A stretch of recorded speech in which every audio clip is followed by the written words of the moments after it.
Jag har gjort en video för dig som följer och visar intresse för SFP:s politik. Jag har gjort den för att kort sammanfatta mina tankar kring vad jag tycker vårt land och vårt parti borde sträva efter. Först och främst så vill jag hämta optimism och framtidstro till politiken. Vi finländare, vi är 5 miljoner människor. Det är ungefär hälften av Londons befolkning. Vi har goda naturtillgångar, vi har ren luft, vi har rent vatten. Bara de här öppnar för stora ekonomiska möjligheter, bara de här är en bristvara i stora delar av världen. Vi har minimal korruption, en god utbildning. Vi har allt som krävs för att vara i täten, till exempel i den digitala revolutionen. Vi har allt som krävs för att lyckas. Trots det så är det lite motigt. Och det hänger inte på att vi inte skulle ha förutsättningarna. Det hänger på en brist på förtroende, ett optimismunderskott. Vi behöver vision, vi behöver vilja, vi behöver framtidstro. Vi behöver en strategi som alla finländare kan förbinda sig till, som de kan känna igen sig till. Det gäller för Finland, det gäller för ett parti som vårt, SFP. Jag ställer upp i SFP:s ordförandeval eftersom jag ser att partiet behöver en ledare med vision och en bred professionell kompetens. Jag har själv verkat som arkitekt och företagare. Jag kan kreativ problemlösning. Det har varit till stor nytta i mitt politiska arbete.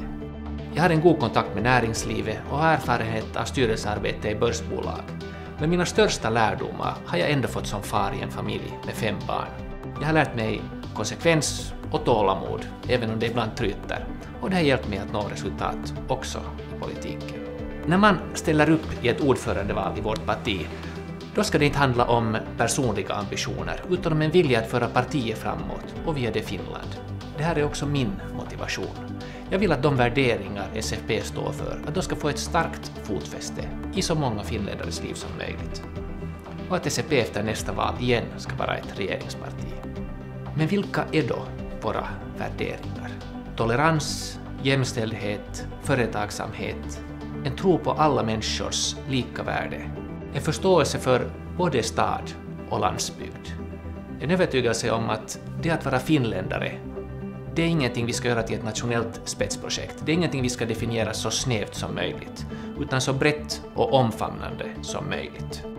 Det här är inte värderingar som bara delas av 4,5% av Finlands befolkning. Det är inte värderingar som bara delas av SFP:s väljarkår, utan en stor del av finländarna tycker så här.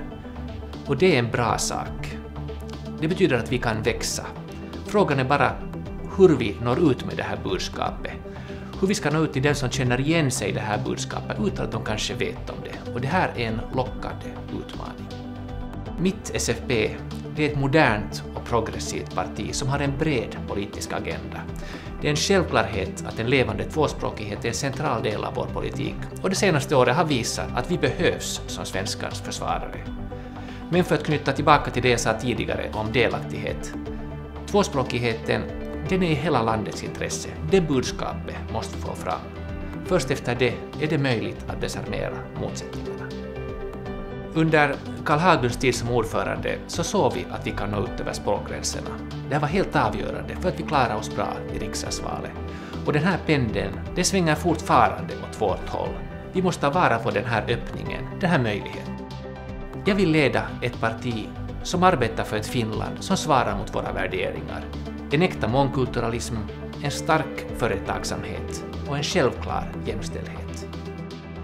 Det är viktigt att vi nu tar vara på den här möjligheten som ordförandekampanjen innebär.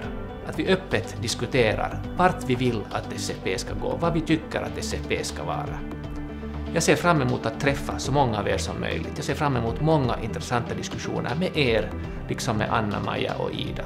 Och jag tror att vi tillsammans kan föra SFP vidare mot nya, större höjder.